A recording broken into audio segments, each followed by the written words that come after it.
show is sponsored by Hivemind CRM. It is more than just a CRM. It is a real estate and business mastermind that comes with an all-in-one CRM. You can have unlimited websites and users. You can call, text, RVM, and email all in one user interface. And you can set up custom automations for any type and multiple businesses. 65% of companies start using a CRM system within the first 5 years of business. Once implemented, the Hivemind will save you on marketing, give you more time, and make more money. One of our users had his first $100,000 month using our system in June. We want to see you automate and accelerate your business. Text us at 210-972-1842 for future meetings, and of course to get our $1 course on how to make more than 6 figures on one land deal. You can schedule your free demo today at hivemindcrm.io. Hey, welcome to today's episode. We have a special guest, Mr. Eloy Ochoa. This is a special, this is our segment called Meet the Hive. And what is Meet the Hive? Meet the Hive is where we interview our Hivemind clients and we put a spotlight on them for 30 to 45 minutes, give or take. We'll see what the conversation is about. But here's Eloy Ochoa. Hey, guys. I said that right, too, because I'm Hispanic. Yeah. Awesome. So one of the first questions I always ask is, how did you end up in real estate? Because you look like, I think this is the first time I actually spoken to you first time face to face, but you look like you're like 22. No, I'm actually 30. I just turned 30. Yeah, I age very well. The way I started is actually was working a 9 to 5 in finance, and it was it was miserable. And then every time I went to lunch, I bought like a couple of Bigger Pockets books, right? Okay. And I just went because I didn't want people knowing I'm reading about real estate. I work for some reason at lunch. So after I finished my lunch real quick and then get into my car and start reading Bigger Pockets books, and I kept on reading different forms of real estate. And I went on YouTube. I did everything, and then I found land, like around 2018. I found land, and I kind of got hooked on it because I saw like an Ari Tipster. And that's how I got into it, because I saw like, okay, you could buy land way cheaper than anybody else, and most people don't care about their land. At least like if you're inherited, especially like if you're living in a different state. So that really kind of sparked my interest in it. And at first, I wasn't very successful. And then I got a course from some like land guy that sells lots. And then I immediately started getting success after that. And that's how I started getting like building my land business. And then I got a hold of y'all guys. I think I was like the 11th person who signed up to Hivemind, actually. I remember that because I remember we were talking about it, and I'm like, okay, I was kind of hesitant about it because I didn't even know what a CRM is. I had my stuff super unorganized, like Google Sheets. It wasn't even Google Sheets, it was Excel. It was worse than that. It was Excel, and I was calling them one by one, sending flyers out, and a lot of work. And then I got the CRM. It made my life so much easier. And then I integrated with my other social medias now, because after I got out of that finance job, I started doing data analytics and did workflows. So the workflows that are Hivemind are way more simple than the ones I'm used to. So it made it super easy. It was like it came in hand with the stuff I already have experience with. That's cool, man. That's awesome.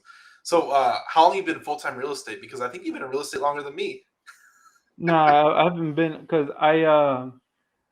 it was like slow, like, everything is. Yeah, you kind of struggle at first in the beginning. Like, it took me 7 months to get my first deal, but I've only been doing this, even to that point, I've only been doing this for about 3.5 years or 4 years. I started in 2017, sent out flyers, but I didn't know what I was doing. I did like postcards for bigger pieces of land, and I don't know how to comp stuff. It was a kind of a mess. So like I really want to say that I got started in 2020, because that's when I started. Like, I got a course. I joined a community with people. I wanted to do this by myself. I didn't like it. I was thinking very ignorant in the past. Yeah. Like, real estate is about who you know, and the communities and the relationships you build. And I want to say 2020. That's when I really kind of start taking off. Gotcha. So you and I'm really glad you said that too, because a lot of people think like this is an easy business, and it's really not. It takes a lot of time, education, following your face a couple times to get that first deal and even traction to get more deals. So Yeah. even it took me 7 months to get my first deal. I contracted a bunch of properties, but 7 months to get the first one to close, and that was crazy. But Yeah. kind of opens the door to all the opportunity that eventually that you see down the path of doing it more and more consistently. So that's kind of cool, man.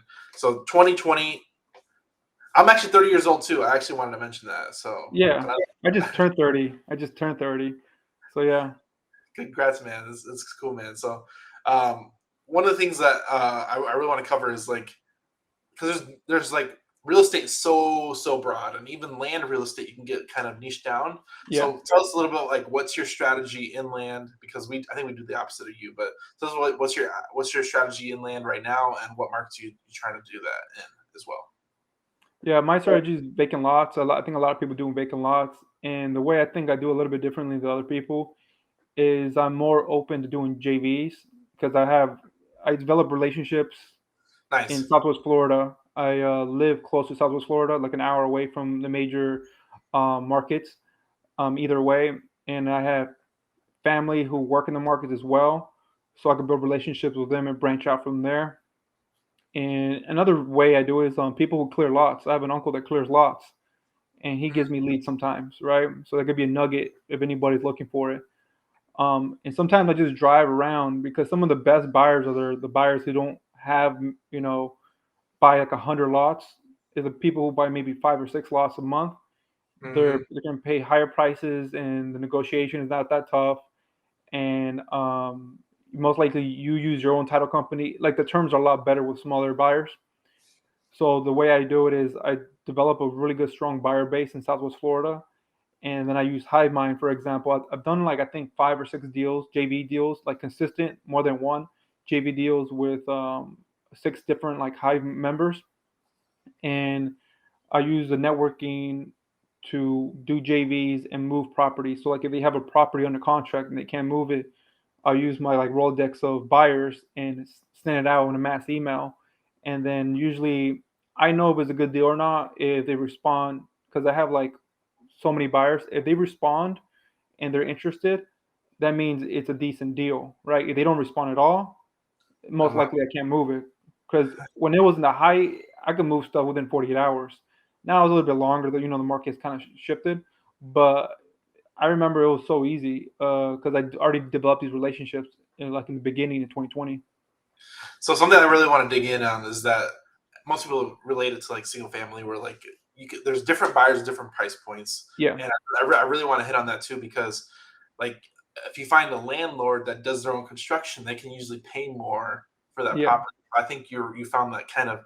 I find people that actually clear the lots and actually do their own site work, so they're usually going to pay more for the property, and they're not like a big hedge fund buyer where they're looking for a really deep discount.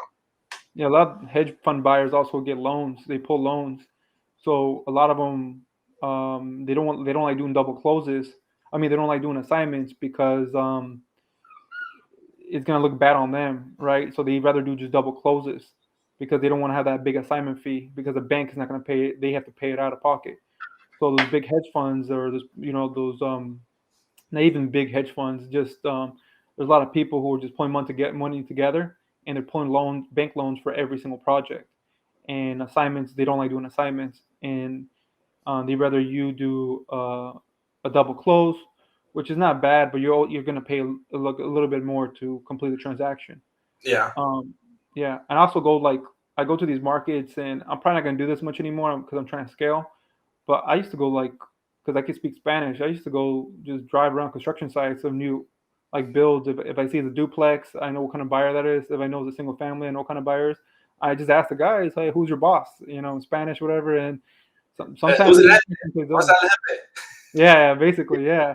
And like I get their number or whatever, and then that's how I used to do it. I don't think I'm gonna do it as much anymore because that's very time consuming because you got to Yep. go around the entire town. But that's when I first started, when I have like a lot more hustle in me. Um, that's what I did for sure. It shows what it takes to get the job done. I Yeah, think that's the point, is that you are willing to go to these buyers directly and like, yeah, who's the boss, if he's even there, waste, kind of put it up front, grunt work per se, So I Yeah. commend you, man.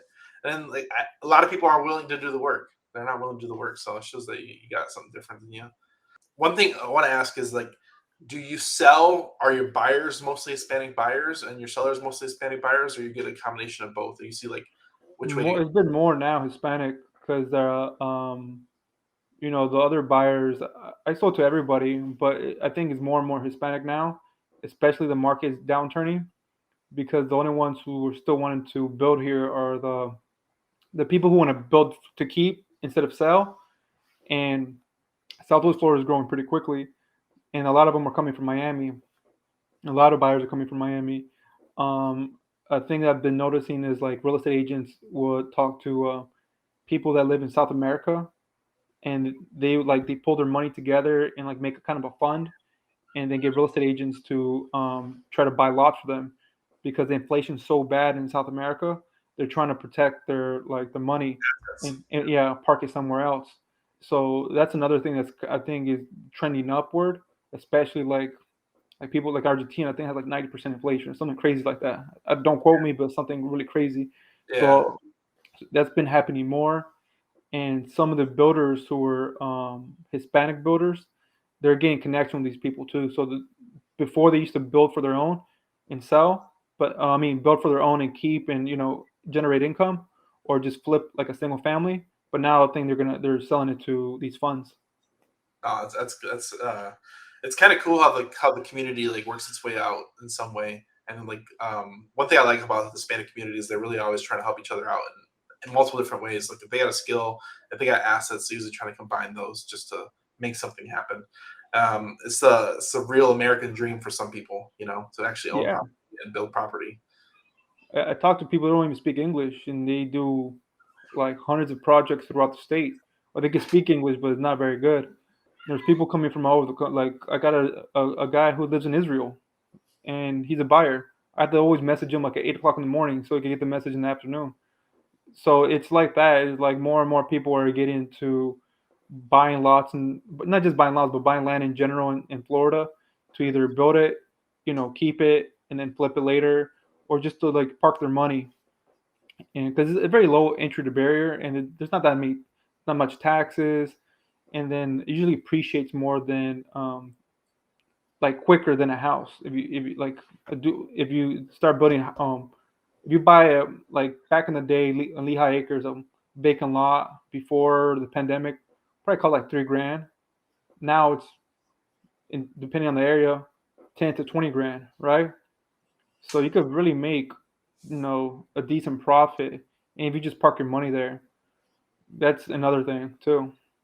I like Florida because there is so many lots. Like the density, and the one thing Florida did that um, it's kind of cool is they already cut them up small. Everything is already cut up small into small lots. So there's huge amounts of opportunity with like Florida info lots, like tons of it, because there's so much inventory in general, and it's not all built out yet. So, um, is there a positive or negative effect from that of being too many lots?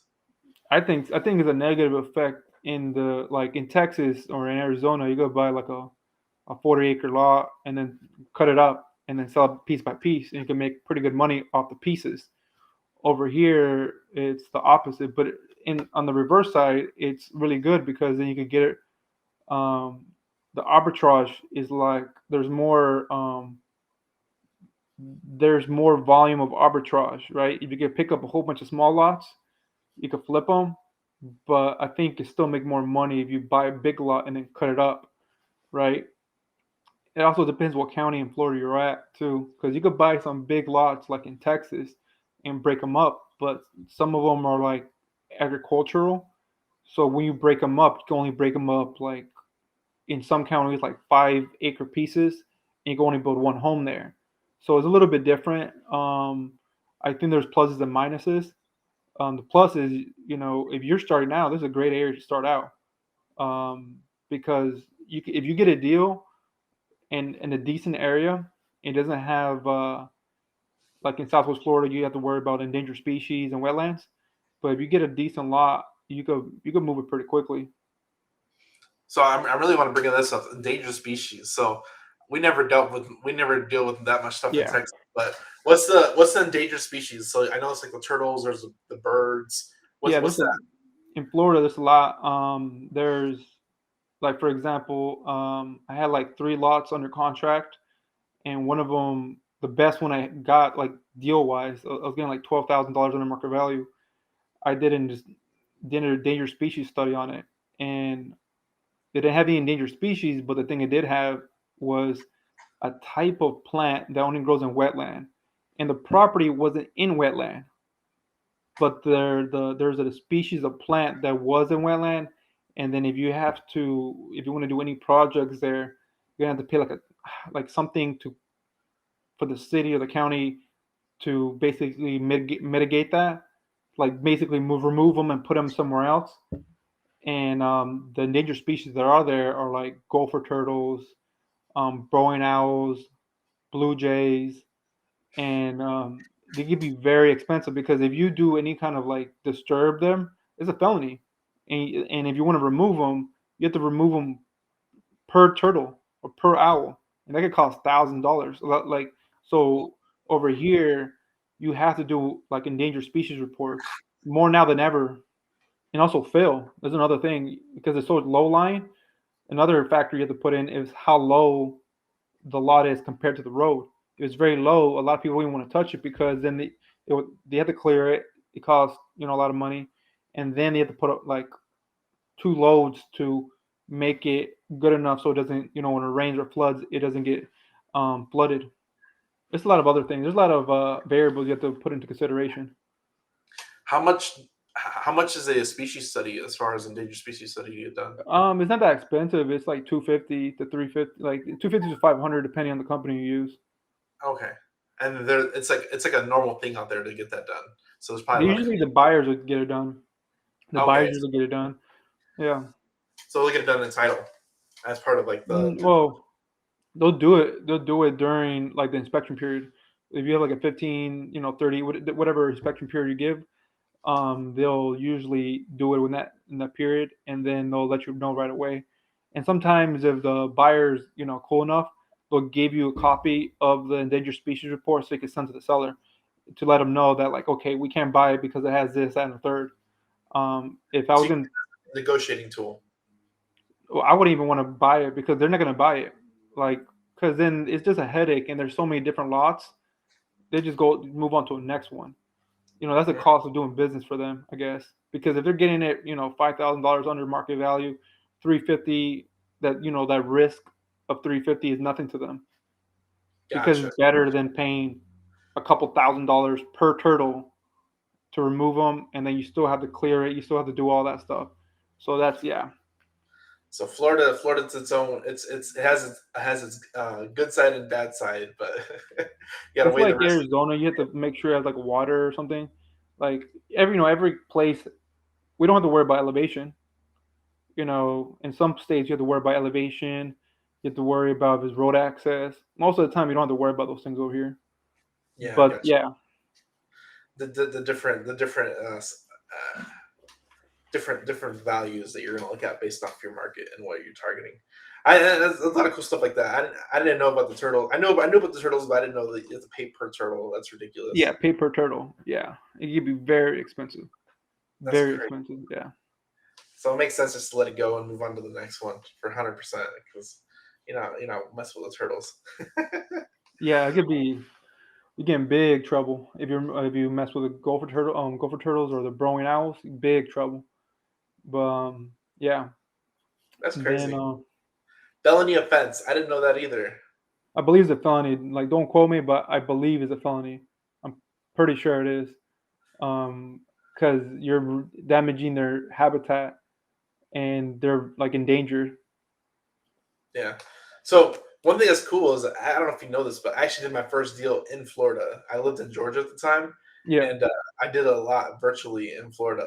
where Never saw it to this day.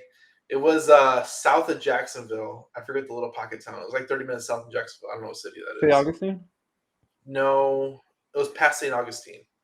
I'm not really familiar. St. John's. It's probably in that area, right? Yeah, it was right around that area. Yeah.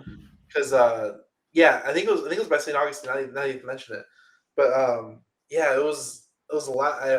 They're and this is happening a lot too because my seller when I got my first deal was they were getting fined for the city for dumping. Yeah. So people dump on lots, random lots that are vacant, just dump trash on them. Happens a Yeah, lot. especially here in Southwest Florida. Like the thing is crazy. I bought a lot and I got an amazing price. I bought it for $3,000, and then I bought it virtually like you, right? And when I get there, I'm like, somebody put a gazebo on my lot. The neighbor put a What? gazebo on my lot, and I was like, what? And then I was still under contract. The problem is I was going through probate because I was going to pay. I was going to pay for the summer administration, right? Uh, Wasn't a lot, but it was during the pandemic, so it was taking forever for the county in their area to give me like all the paperwork I needed. So I'm mhm, like, okay, I'm going to call the the neighbor. enforcement, right? Yeah. I call the enforcement, and then they did like a Uno reverse on me, like, oh no, the owner's going to have to pay to remove that because it's the structure doesn't have a permit. You mean the owner of the lot? I'm like, the neighbor's the one who put it on there.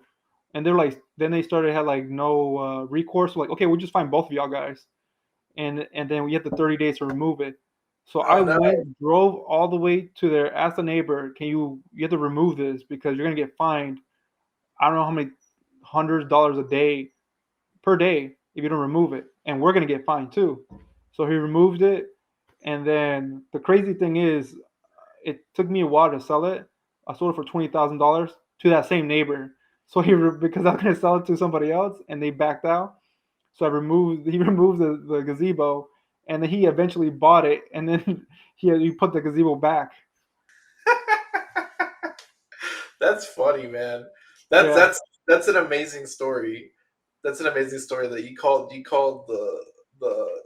code enforcement to get rid code of this guy. enforcement and they Yeah, threatened you both. they threw in us both because technically it was on the property and it wasn't. There was no permits for the property, so they had to remove it within 30 days. So I'll start freaking out. I'm like, I just got a deal, and I'm gonna, you know, Lose it. I'm gonna Lose no, I'm gonna lose the deal, and make this guy pay like hundreds of dollars a day. And he doesn't even know about it. He doesn't even know the property's not even his yet. It's under his mom's name who passed away. Oh Um, man. yeah, it was a headache, but I got it resolved. It took me like 9 months to get the probate, get rid of the gazebo, but I made like 20,000 off that one. I got it for like three. So for everybody listening to this, we are problem solvers, and I think that Yeah, story culminates the whole problem solver and willing the lengths we're willing to go to problem solve. Because you went through a probate, a gazebo, ended up selling to the neighbor, buyer fell out. I sold to the neighbor who removed the gazebo. No, that's the it goes to. I feel like every new real estate transaction is a whole new thing, and you learn from each one because they all throw curveballs at you in some way. The curveballs are the ones who make you the most money, though. Yeah, Yeah. curveballs. That's so crazy. That's so crazy. People, the gazebo. That's I love the stories of real estate because it always brings it back to the fact that it's not easy money. Oh, nah, you got to work on your marketing channels. You got to like the marketing channel is probably the most important thing. I think Anthony says it all the time. Marketing is the most important thing you could do in most businesses. So yeah, like I made a TikTok. I got like I went viral on TikTok. Got like 600,000 people watch one video, and it Nice, wasn't really even about land. And I just put my website in the very end of the video. I got like 50 submissions of people wanting to sell their land. nice. Obviously not all of them were good, but there were some diamonds there. I never pulled a trigger on any of the properties. There was only one that I'm under contract for right now that I think was worth it. But a lot of people reach out to you like randomly to either buy or sell their lot land. You kind of want to build a community, and then you build that trust through like social media because they see your face everywhere. The land point and TikTok. I think we really want to address that because and this is Mike Novak. Did you after watching Mike Novak, you started the TikTok? You're like, I'm gonna do it too, type thing. No, we actually started in the same group. We started learning the same group. He started the TikTok first, and Okay. TikTok at the time was just a whole bunch of like little girls and like boys just dancing and stuff. I'm like, come on, we're Yeah. not gonna get anything over here. And then you start gradually changing, right? Because then you make your own little algorithm, and the people that watch your videos will have similar interests. So it takes a while to build that up, and the first for like a long time. I was doing like 3 videos a day. You eventually start running out of content. Out of there's not that much you could talk about land for 3 videos a day. Then after I got over 10,000, I started cutting down, and then I hit a couple viral, like small. Like I think my biggest one was 100,000, and then it went up to I got stuck there for a little bit. Then I had 650,000, and then I just literally reposted that same video like 2 months later, and it went 350,000. So it's really good because you build a community, and then in my website I capture their email, so then I have like an email drip to the people who who want to Nice. sign up. Yeah. There you go. There you go. I think the social media game is something that not everybody should do it, but if you have the time and availability and able to produce content, like it doesn't hurt to try it. It's just Yeah. you got to be consistent with it, 100%. So, how long have you been on TikTok? Because I think a lot of people think they get like it's really hard to get traction. So, what was that time frame for you? I started like in 2020, around the same time as Mike. I think I started a little bit after him. He's the one who kind of gave me the idea, and I just basically was just very consistent, like you said. All these social media, like TikTok, YouTube, all these, you have to post. TikTok more than I think YouTube. I think YouTube you only have to post a couple times a week. TikTok you got to post every day, right? And at least in the very beginning. The thing is, the thing that's different between TikTok and a lot of other social medias, every video is judged differently. So Yeah, like every video, they don't really push it out to your audience. They push it out to people that might like it, which doesn't have to necessarily be your audience, right? The bigger the audience you have, the more it gets pushed out, of course. But if you're barely starting, you have to be very consistent, post a whole bunch of videos to see what people like, and then replicate the videos that did well. yeah, And then that's how you start gaining traction, at least in TikTok. And then in other social medias, especially like Facebook, they only care about engagement. Like TikTok, they care about engagement, how long you've been on there. So if you understand, the algorithm's not that complicated. If you think about it, as like these apps are selling you ads, right? So they want you to be engaged as long as humanly possible, and then you have to make engaging content that yeah. people will like. No, that's good, man. It's good. It's good that you took it seriously. It's good to get some traction because, like I said, a lot of people won't even take the steps to even start doing it. So you've made yourself a step above the rest just by even being on there. So I commend you for that. Where are you doing deals as far as like if somebody wanted to JV with you? Where can people send you deals and what markets? Well, I work in Southwest Florida primarily. I'm trying to expand and do what you and Anthony are doing bigger lots in other states. Yeah, Doing Southwest. I have all my buyers in Southwest Florida and Central Florida. Southwest Florida is like my hotbed. I know a lot of people, they always hit me up for JVs, and I think JV is a good way to get yourself in the door, especially if you're brand new. I think of it as this: you could always. I think the analogy goes like this: you could get either a piece of a watermelon, a whole water. A piece of watermelon, or you want a full grape. So like if you're brand new, you probably want a piece of a watermelon because you get more experience. The money's not might be the full amount, but you especially if you're brand new, I think the experience makes a huge difference because you go from beginning to end of a deal. You learn the title company, how they operate. You know how to keep in contact with the wholesaler. With the seller, and then you build relationships and you do a lot more creative stuff on one deal. So I think if you're brand new, I think JV is the way to go because then you gain experience, like you leapfrog an experience and doing it on your own. yeah. No, that's 100% true. I would say you learn a lot, and you kind of if you don't know what to do, the JVing will help fill those gaps and help you get better knowledge to do it by yourself in the future. So if you got to JV a couple deals, don't knock it. Like you're giving up so much equity and you could have made $1,000. You got to pay for your education in some way, shape, or form. And It's it's something better that's than messing up too. better than losing a deal. Yeah, you can 100%. lose the deal so quickly. Yeah, you can lose the deal real quickly if you don't know what you're doing. If you're fumbling around and you don't have like the title company. Like the thing I always offer is if I get a JV deal, usually I keep in contact with the title company, like annoyingly. Sometimes, depending on the person, like I'm doing the JV with, sometimes I even call the seller to like move the deal along. like, okay, sign the paperwork, and then like it depends. It really depends, but I think it's better to do a JV. I wish I had the opportunity because I'll do JVs the other way around if I don't have Yeah, buyers because it doesn't make any sense than losing a deal, yeah, right? It's like that means you're gonna get no money. 100%, 100%.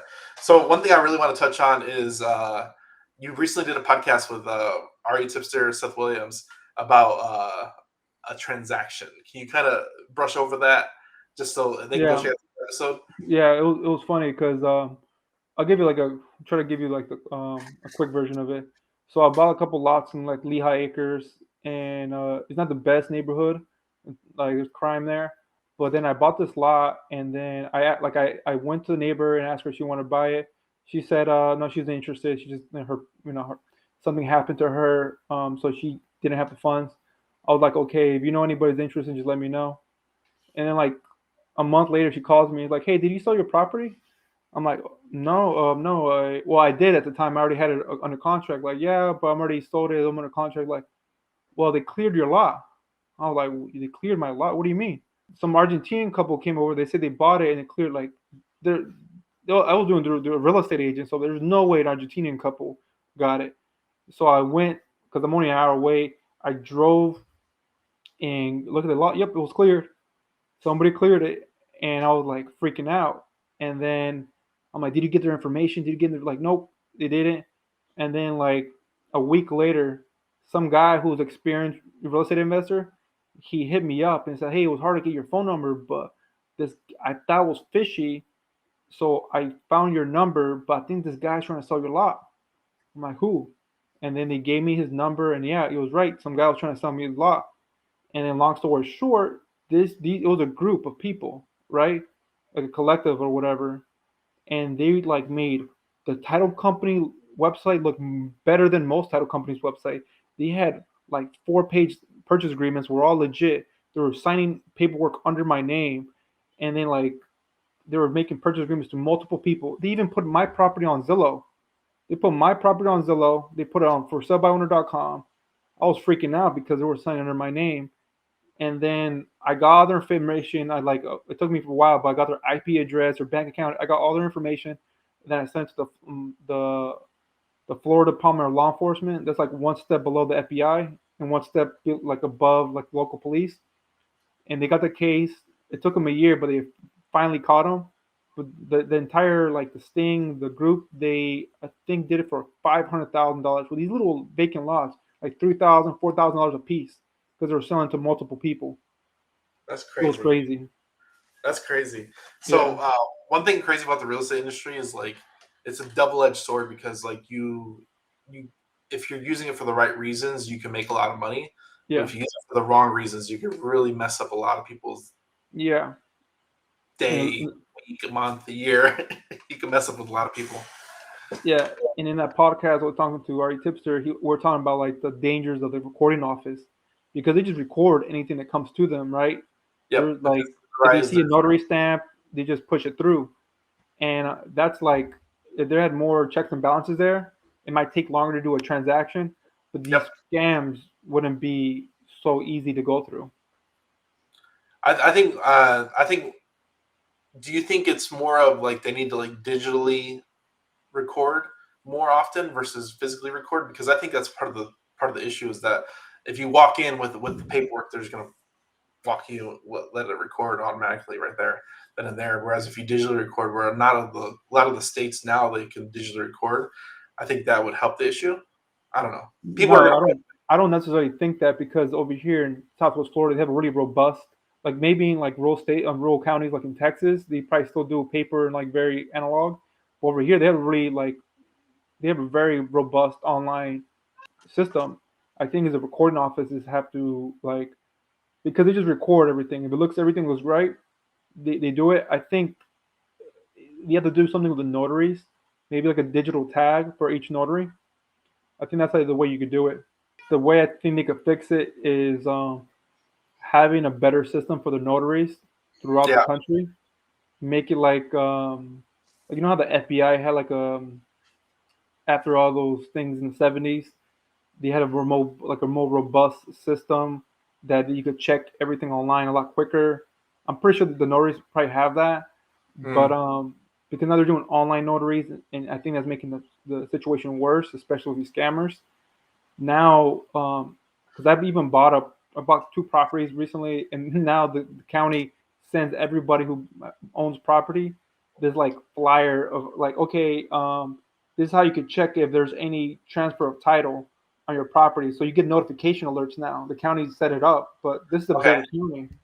So these smaller counties, I'm pretty sure it could be rampant of fraud. Oh wow. So it's almost like your social security number. You can set up a fraud alert that if somebody transfers out your information, You get like your you get a fraud alert. I think the counties could do they do that. It'll be amazing because sometimes another thing that happens is they'll maybe title companies, not necessarily title companies, but a lot of people who do self closing, they get the legal description wrong mm-hmm.